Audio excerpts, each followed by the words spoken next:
gentlemen, welcome to the Social Slam podcast. Happy 316, everyone. I'm Cobra, and I'm joined by Alex, and hopefully we'll be joined by others shortly. We would have more people here. Unfortunately, we do have to address something a little bit quickly here. Right now, temporarily, our third co-host, Greg, he officially he has officially stepped away for a little bit. We are hopeful that he will be returning to the podcast sometime in the future. But as of right now, Greg will not be a part of the Social Sports Bad Network for the time being. I don't, again, it's, so if you're expecting to hear him again, we hope to hear from him in the future. But as of right now, he is not with us at this moment. But when he does decide to come back, we will welcome him back with open arms. We miss you, Greg. Godspeed. And so, like we said, Social Slam podcast, we're doing a special 316 edition of the podcast. Alex, right? Yes, we are. Happy 316, everybody listening. Hopefully, you guys jump in and listen in. Right. And of course, before we get started on talking about Stone Cold Steve Austin and 316, special shout out, of course, to the creator of our theme, FAB. That would be Fred the Shred Brum. Check him out on YouTube. He is a great extended range guitarist. Always, you know. So he delivers other great songs as well, but I chose FAB because it was the most wrestling fitting,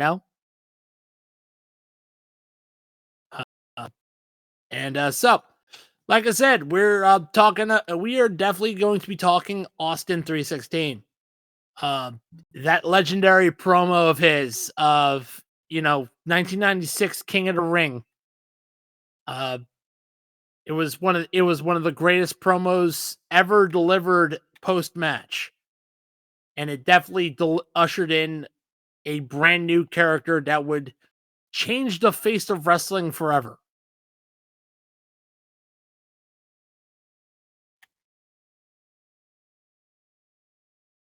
Wouldn't you agree, Alex? I definitely would agree. He is the main man who made the What chant so popular in WWE. He has a resume like no other, and he's the only wrestler to win 3 Royal Rumbles ever. And not just that, but we also have to give a heads up. He had a very short, career in wrestling.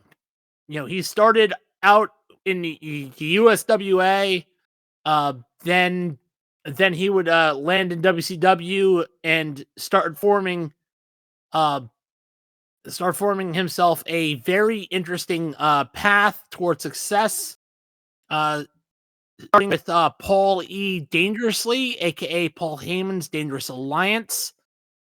Then having a damn good tag team push with Flying Brian Pillman, and then he would segue into a singles push with having legendary matches against Ricky the Dragon Steamboat, and we have a bit of a rainstorm going on where I live, and so and then he would of course segue that after an injury, segue that to ECW. Where he would develop his promo skills even further, and then for a bit kind of waste away as the ringmaster until finally developing the Stone Cold Steve Austin persona.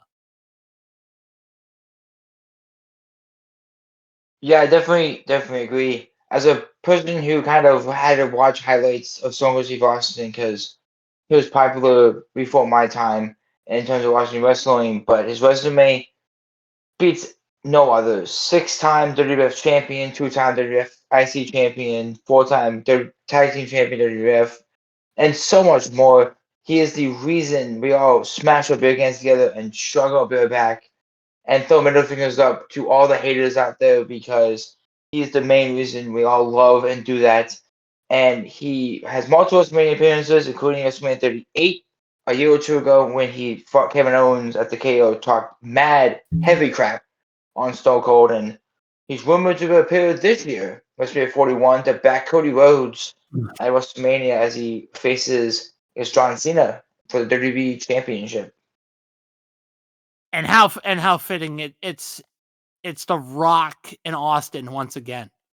The Rock and Austin, of course, headlined 3 WrestleManias.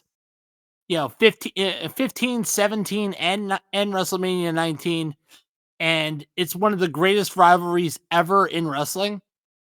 It is our version of Hogan and Hogan Savage. That's the best way I can describe it. And Stone Cold Steve Austin, like I said, if he didn't have that major neck injury, when Owen Hart delivered that pile driver, which unfortunately was kind of ironic to Stone Cold, if that makes sense, because earlier in his WCW career, he delivered a similar pile driver, and it delivered a same result, if you will. And so it was kind of apropos, kind of ironic that it was delivered to Stone Cold. A bit of irony. As sick as that sounds, it was the same type of scenario, the same move, the same result.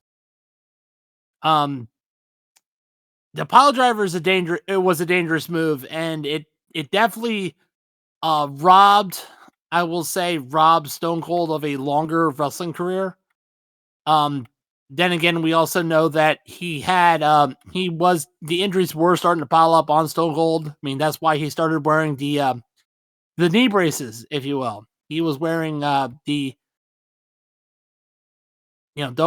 end loader knee braces that a lot of the pro athletes wear when they're dealing with ACL injuries.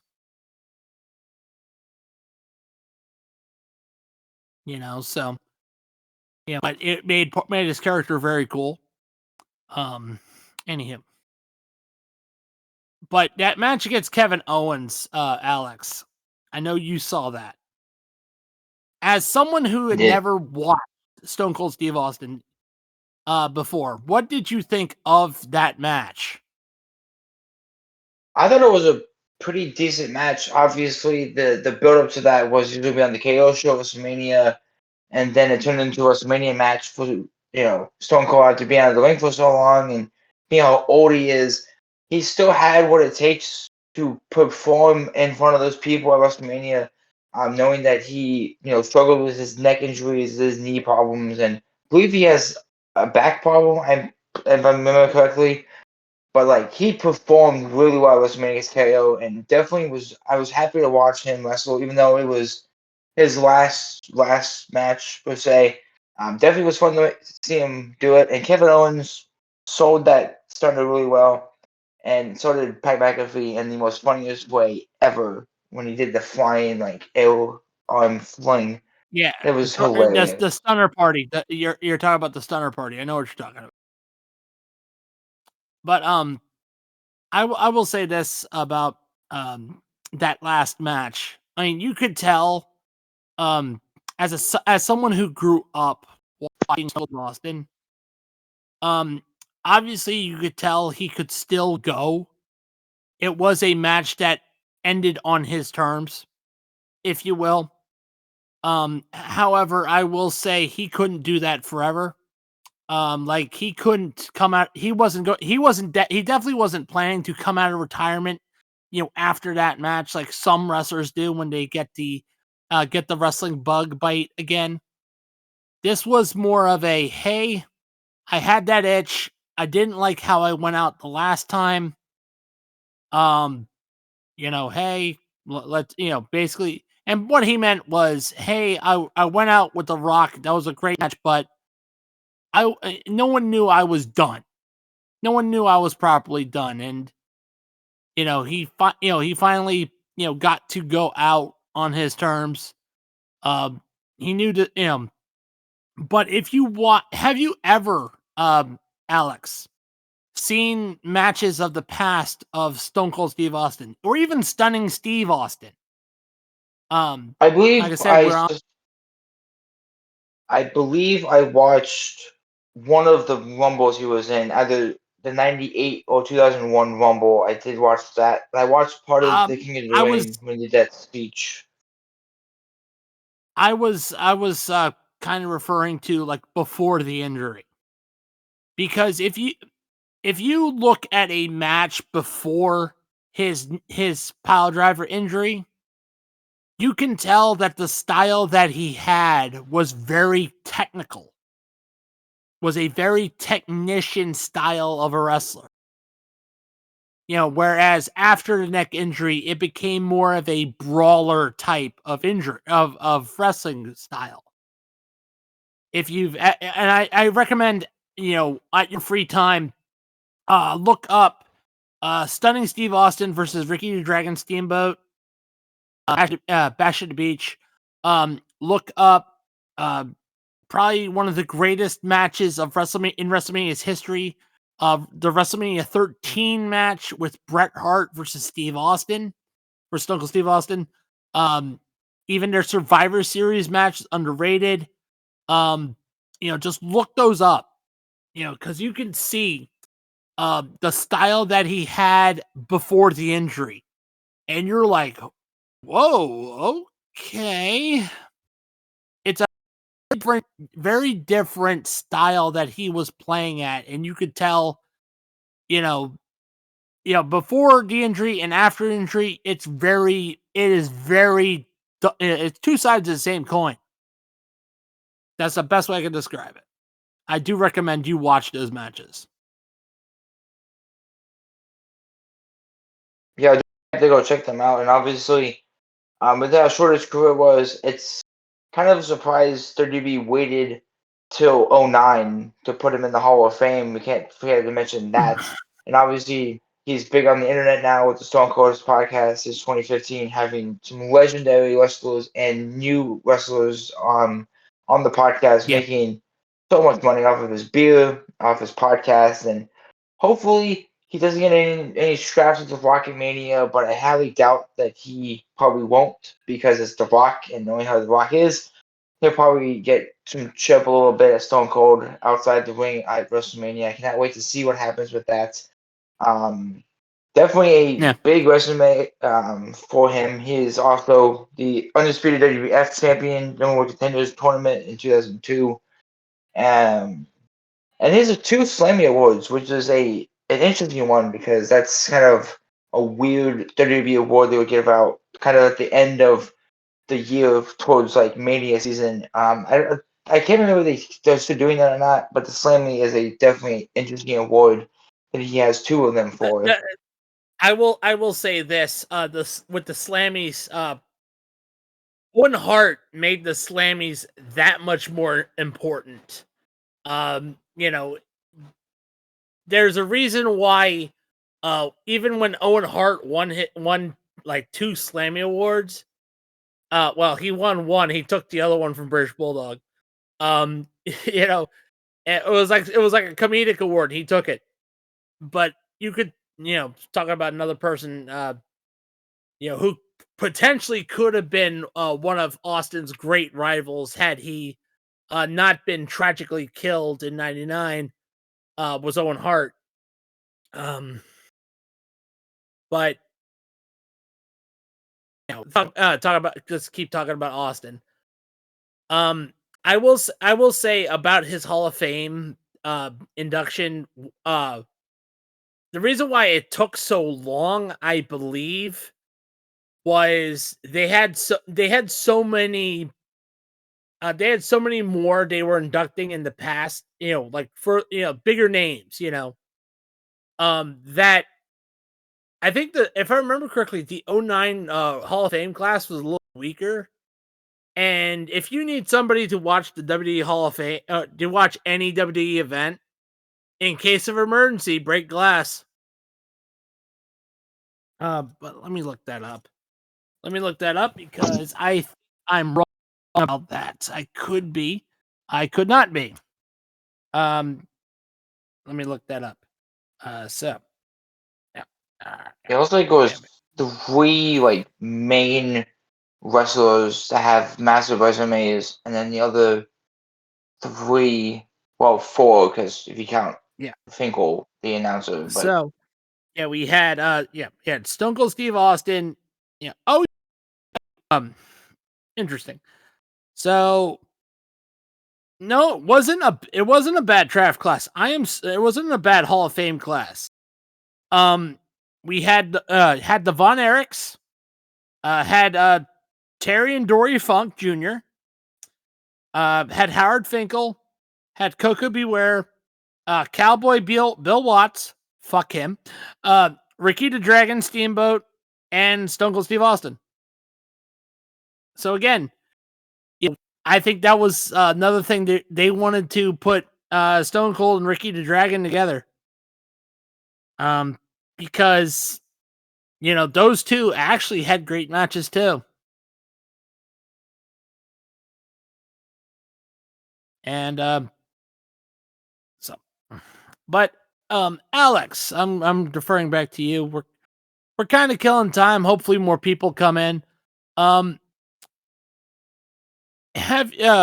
is I know you haven't watched many Stone Cold matches, but what is your favorite Stone Cold Steve Austin match? that's a hard one because, I'm not that familiar with his catalog.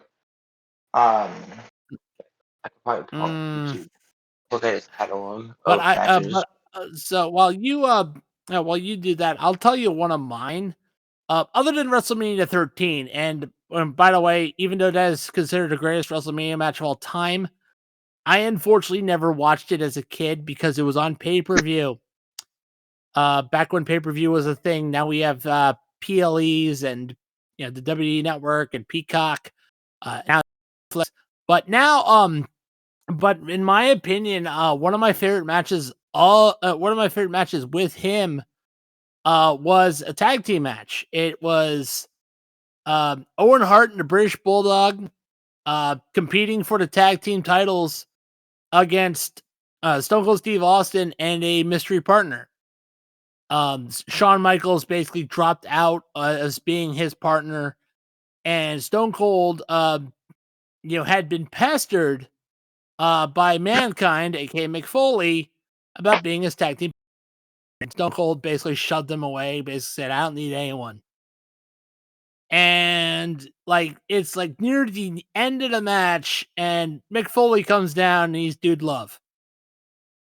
The look on Austin's face when Mick Foley's coming down the ring is like, what? In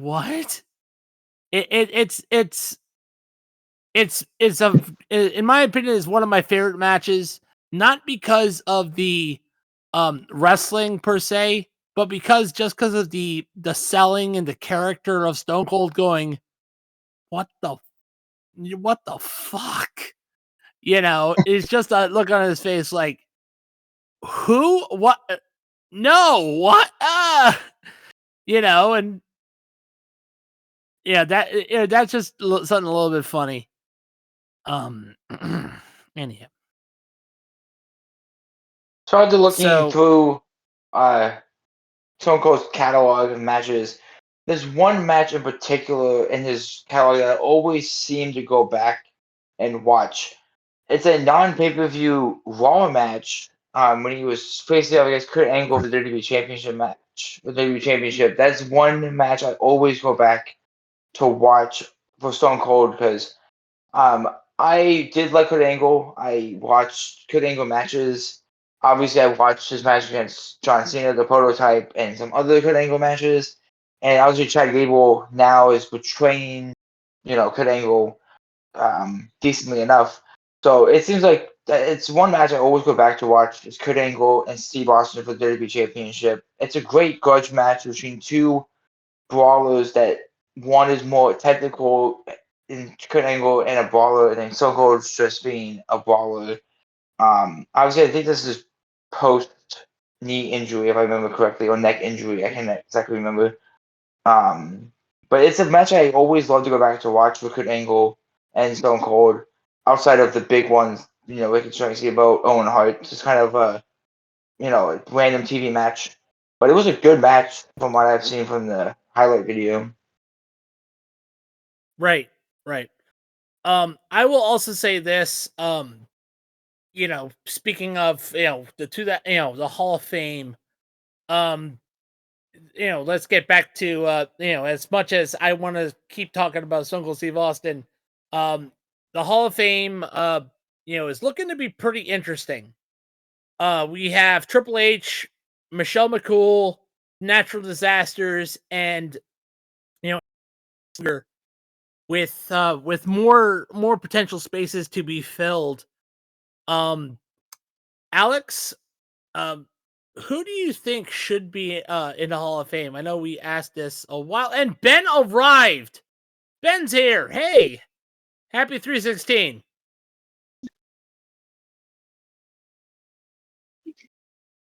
What's up, man? What's up? That is a tough question to answer. Who's in the Hall of Fame that should be in there because this class Alex. is pretty. We'll get back to that. We need to let Ben fill this in. Ben, we're not really talking about we're talking about Stone Cold Steve Austin. It is 316 day. So obviously you're older than I am. I have gotten to enjoy Steve Austin's career as much as I have. What is your favorite moment from Stone Cold Steve Austin? What is your favorite match of Steve Austin? And how do you think his career has shaped pro wrestling? Well, back in the 90s, late 90s and early 2000s, he was like mainstream. He was basically Hulk Hogan, basically, I guess. I mean, if you kind of like perspective wise, like everybody knew him, household name. And you're talking about as far as star power, the star appeal. Right. But yeah, he had it all. I mean, he started off with the stunning Stone Cold Steve Austin. Just stunning Steve, not just there was no Stone Cold yet. That comes later.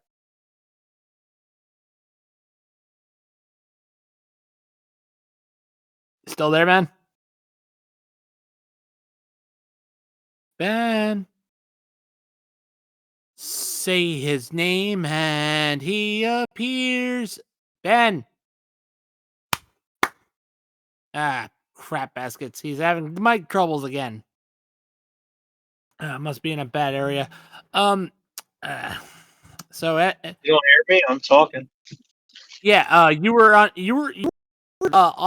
inaudible for some weird reason.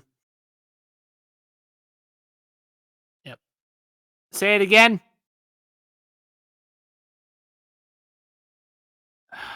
Ben. Check. He's having your problems again.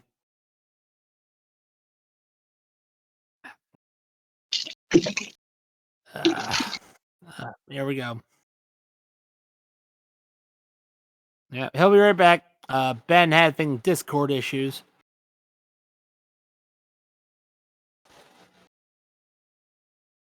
Damn, that rain's hard. Welcome back, Ben.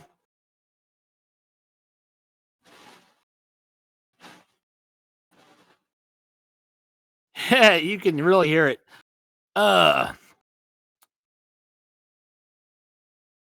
Ben, you hear me? Check in. I know he chimed in. We're gonna have to move on a little bit. We're talking about 2025 Hall of Fame class. I mean, that's what we're doing. There's obviously some spots to fill in the 2025 Hall of Fame class. Alex, who do you think would fill in a spot? I have an interesting pick here. Obviously, we know that he's still, active in the AEW realm of wrestling. But the fact that Chris Jericho is somehow not in the Hall of Fame yet, knowing how big his resume is in WWE, ECW, and WCW, he has so many championships under his belt. And the fact that he's not in the Hall of Fame is ridiculous. I don't know if it's personal vendetta or just his history behind the scenes of WWE that we don't know about his fans. It's keeping him out, Um, but I assume at some point I he'll be plugged in there. I'm gonna chime in on that. Basically, his relationship with WWE is still good. I mean, while he was still under contract with WWE, he did with AEW. Excuse me. He actually did a WWE event. He was a part of the Broken Skull sessions with Stone Cold. Hey, how fitting. But Chris Jericho, yeah, he should be in a Hall of Fame, but I think he's just waiting until he retires. That's the main thing. He feels like he still has some gas in the tank. And so he's waiting until he retires to accept an offer to go into the Hall of Fame by WWE. Is there anyone else that you can think of? I mean, I could definitely tell you you are in the right area to pluck from for a Hall of Famer. I have a big one. Kind of big in terms of the referee realm. In Earl Ebner, obviously famously known for Ooh. the screw job. I think the one with British Bulldog and Owen Hart when he 3 counted for no reason. He's in the TNA Hall of Fame and the GXW Hall of Fame, but he's not even in the WWE Hall of Fame, and he should be. I don't know why they're waiting so long. Obviously, the WWE is not known to induct referees, but there were a few like new active ones that are gonna get in there at some point. Earl Hebner is iconic as a referee, not just for the Montreal Screwjob. WrestleMania 4, he made his debut because his twin brother Dave was a referee, and he was used as a double referee. If that makes sense, he was a double. Subbing in for his brother for Ted DiBiase, screwing over Hulk Hogan. Like, well, no, that wasn't WrestleMania. That was Saturday Night's Main. That was Saturday Night's Main Event. I think that's iconic. Earl, yes, does deserve to be in the Hall of Fame. I was actually thinking, like I said, you were in the right area with AEW. Dustin Rhodes, Gold Dust, obviously, should be in the Hall of Fame because he's been a wrestler long time. The Gold Dust gimmick is iconic. Not just for the entrance or the character itself, but for what it did for well, it was a legit let's call a spade a spade. It was a gay character that got over. That's the original concept of Goldust, was to be an androgynous character. So Dustin Rhodes deserves to be in Hall of Fame for doing that gimmick very well and getting it over. That alone is Hall of Fame worthy. Then you look at his career, and he was good in WCW. He was great. He's great in AEW. Having a 5-star classic with Cody. So that's one right there. Another one that should be in Hall of Fame, and a surprise that he isn't, is Haku or Meng. One of the toughest wrestlers, to ever exist. He was part of quite a few WrestleManias with Andre the Giant. He's still wrestling today, which amazes me. But hey, he does deserve to be in the Hall of Fame. Just because of his legend alone. But yeah, but and it's three. Like I said, it's 316. Let's get back to it. We're not done. We're not done picking the petals off this rose here.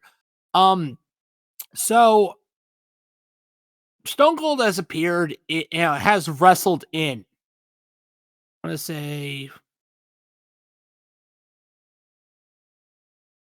he's wrestled in about 8 WrestleManias, I think. Yeah. He's wrestled in 6. He's wrestled in 6 WrestleManias. WrestleMania 12, 13, 14, 15, 17, 18, and 19. So it's 7 WrestleMania. And of course 38. So 8 WrestleManias.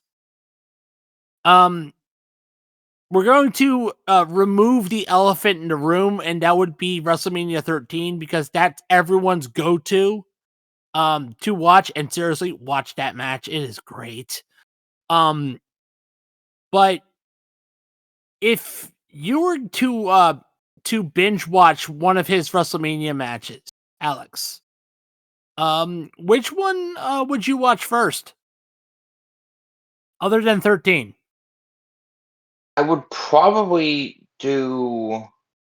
I don't know the WrestleMania number, so pardon me. Yeah. Where he fought The Rock. Is that WrestleMania 13, or am I just tripping? Which first one, or the first time, or the second? The first time, second time, or third time? Let me see the video here. I have it pulled up. So the first time was 15, the second time was 17, the third time was 19. This one is it was XI. XI. XIX. So that's 19. That is 19. Yes. Yeah, that's WrestleMania 19. That's it. That would be his final WrestleMania before the Kevin Owens match. Yeah, that's actually a good one.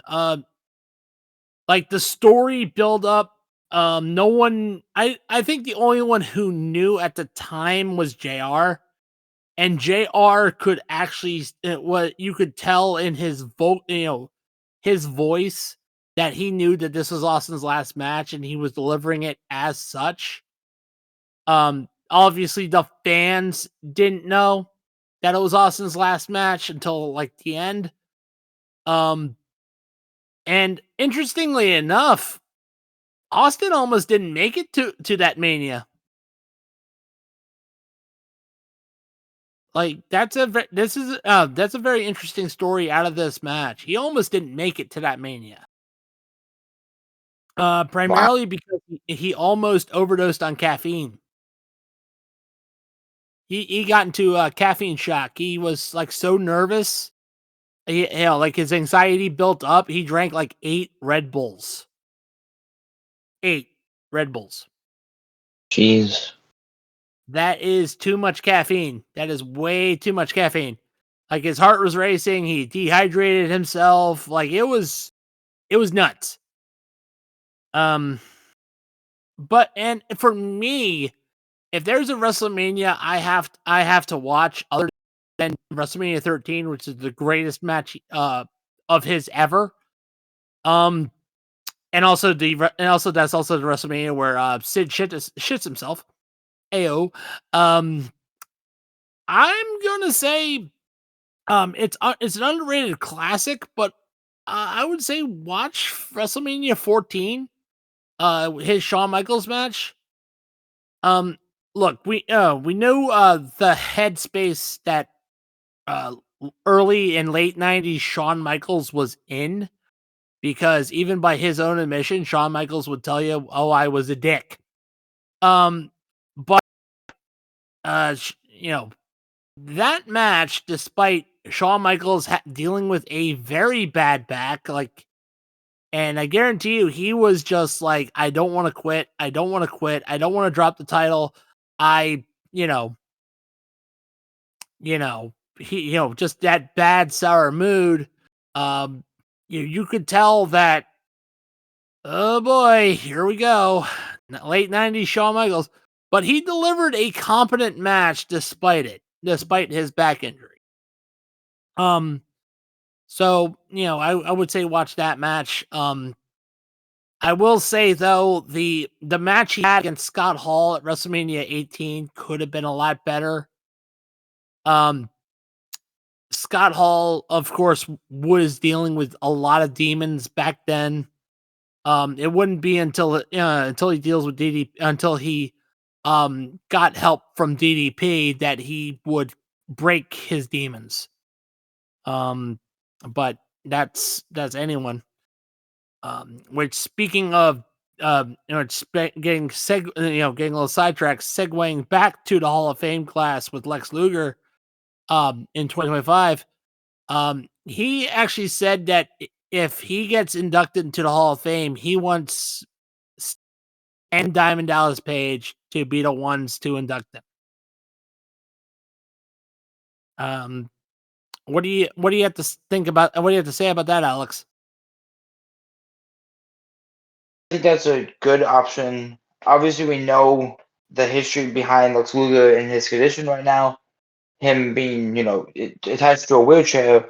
The DDP working with him to try to stand up and try to move his muscles because obviously he has to stand at the Hall of Fame induction ceremony to talk to the audience.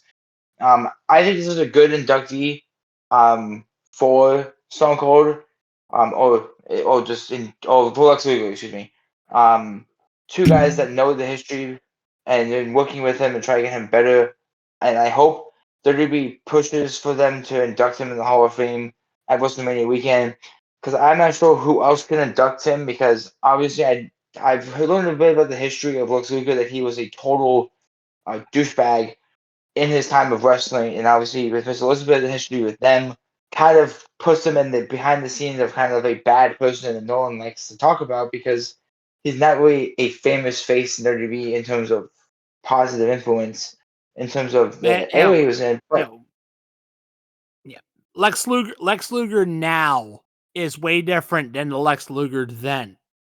And probably the main reason that I think WWE will probably go with Lex Luger's idea to have both Sting and DDP there as kind of a physical reinforcement, if you will.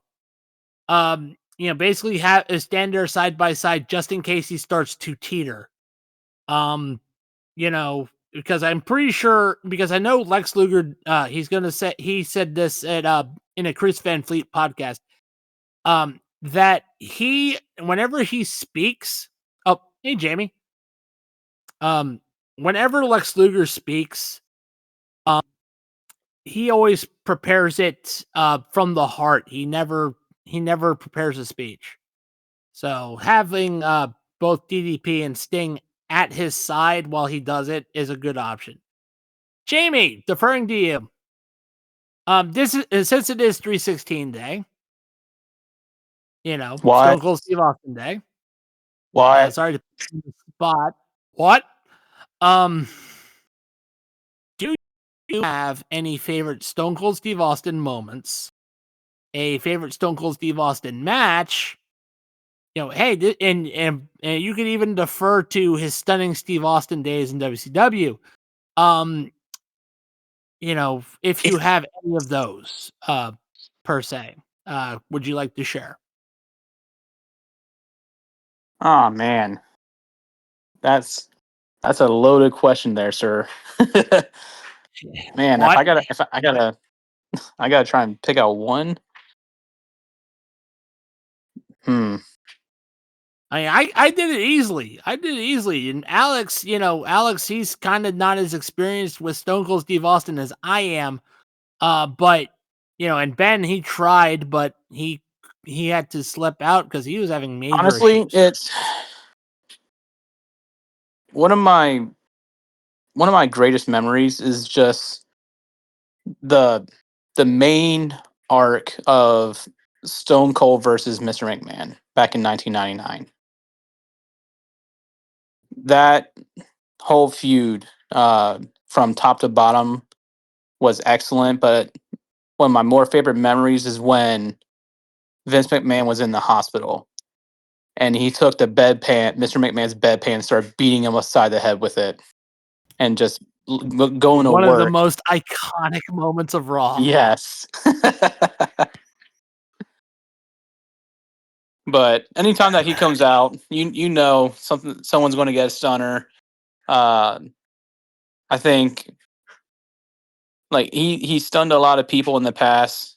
But one of the funnier In ones certain, that I've well, seen. also, if I can add, Jayme, in certain indie events, they do have, after all the matches are done, they do have stunner parties. They have what? Stunner parties. They definitely do. Yeah, just random Stone Cold stunners and do just goofy antics after the stunner.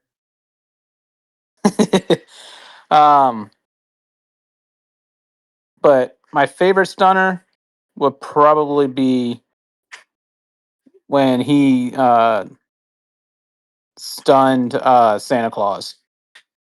Ooh, that's something I got to ask. Now you brought up something interesting. Now we got to answer that. And we'll get done. We'll answer that after you get done, Jayme. Yep. In fact, that's probably going to be our closers, our favorite stunners. I love it. Yeah. But, yeah, I mean, such an icon in the world of wrestling, especially during the Attitude Era. Definitely turned his career around when he went from his WCW days to the Rattlesnake. And I mean, even corporate Stone Cold was entertaining at times, and not a lot of people can make the corporate side. Yep, but if I had an yeah, acoustic guitar, I would do that. I don't have an acoustic. I have electrics. I can't do that. but yeah, that there's a lot of them. I'm also a big fan of Pat McAfee, so on a recency bias, studying Pat McAfee and watching him just totally spew beer up and literally still drowning in beer as he's laying on the ground. That was a great time too. Right. So, I think that's the perfect way to close this out. Alex, what is your favorite Stone Cold stunner? That's a hard one because I've seen, like I mentioned, I've seen a lot of videos of his stunners. But I think my personal favorite is when he stunned Vince McMahon, and Vince McMahon kind of just died on the mat. He hit the stunner and just looked like he just Just died in the flops. middle of the Just ring. flops. He just flops Yep. horrendously.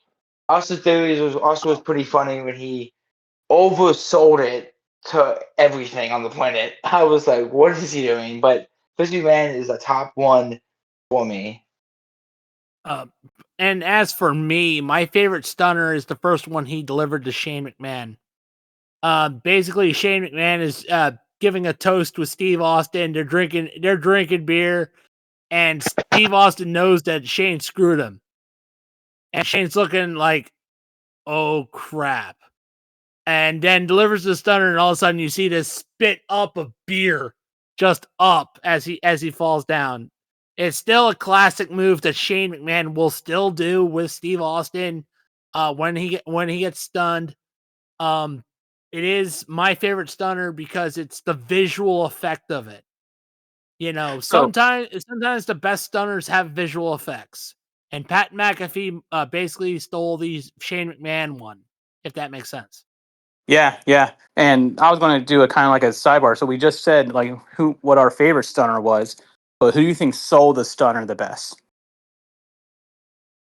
Who do I think sold the stunner the best? Well, let's defer to Alex first, All right. because I think we have the more knowledge. Let's see what he knows. Didn't And then The Rock before we end it, we'll go who sold it the worst. didn't The Rock sell it when he like got on his head and like did a headstand and fell back over because he over Yeah, like the flipped? oversells. Yeah. That was Yeah. probably my best one that The Rock sold it that well because he is a big oversell, like over the top oversells moves. That was Right. a funny one for me to watch on tape in highlight reels. Jayme, your turn. For me, it was on a Monday Night Raw.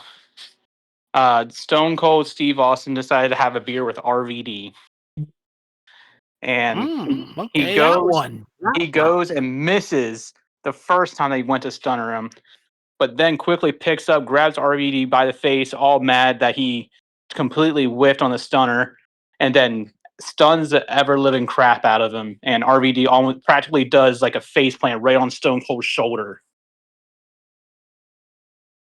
And as for me, it's an underrated sell, but it's actually very perfect. The way it's delivered. Bret Hart.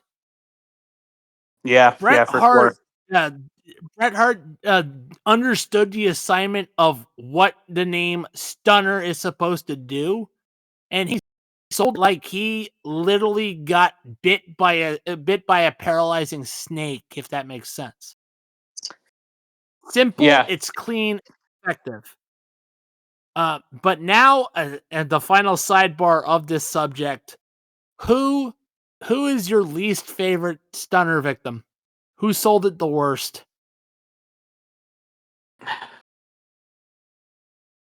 Sorry with me. Yep. I think they, how long he's been doing the stunner for. We can go on forever. But who sold the stunner the worst? In my personal opinion, it's AJ Styles when he got dropped down on one knee and he kind of like bounced back and off his knee. It was a horrible sell of that because it's a move that you're supposed to sell, drop to both knees and bounce up. He got on one knee like he was proposing to Stone Cold and sold it. He kind of like crumbled and like flipped up. It was really weird to watch and it made me cringe so bad. And I was like, "What are you doing, AJ Styles? Don't do that ever again." That is interesting. Jayme. Well, we love to hate him, especially nowadays. But when Hulk Hogan got stunned by Stone Cold, it was probably one of the worst sells I've ever seen because his knees were just shot at that point. You're talking about famous racist Hulk Hogan. What, Union brother? busting prick. Yep. And for me, definitely the person who took the stunner the worst is someone who is definitely not a wrestler. Definitely someone who is a scumbag piece of crap. Famous women respecter, Pumpkin Spice Palpatine himself, Donald Trump. I knew you were That going stunner was terrible. Everyone knows it. That stunner was terrible. He wasn't He stunned the even orange off in him. it. Yep. Yeah, it definitely rubs some of that orange spray tan off of on Stone Cold. Yeah. Anywho, That hair versus hair is match. yeah, that was terrible WrestleMania match. Definitely terrible. But it just proves everyone's point. In case of emergency, break glass. Stone Cold Steve Austin will do that for you. So like I said, that is it for the Social Slam podcast. Which of course was brought to you by Fanatics. What? What? Yep. Fanatics. And of course, with John Cena underway, why not get yourself some merch to celebrate WrestleMania season? After all, using the code currently use the code SHIP24, to get free shipping on orders over $24. So that's easily a John Cena t-shirt. Or a Final Boss shirt. Yeah, or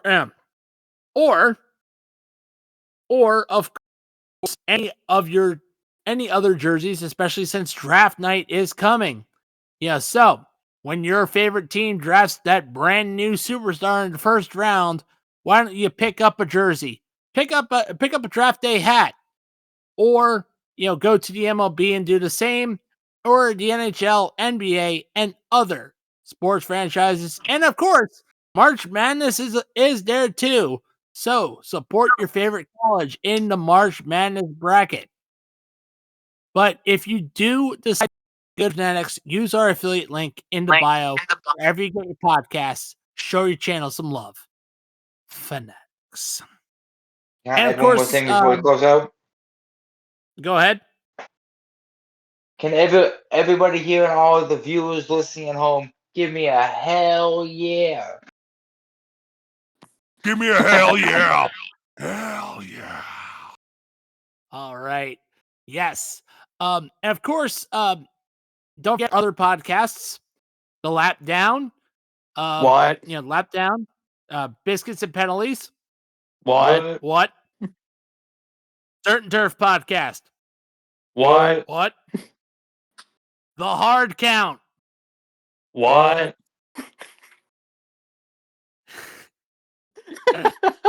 Those are all available for you to listen, so give that all a listen.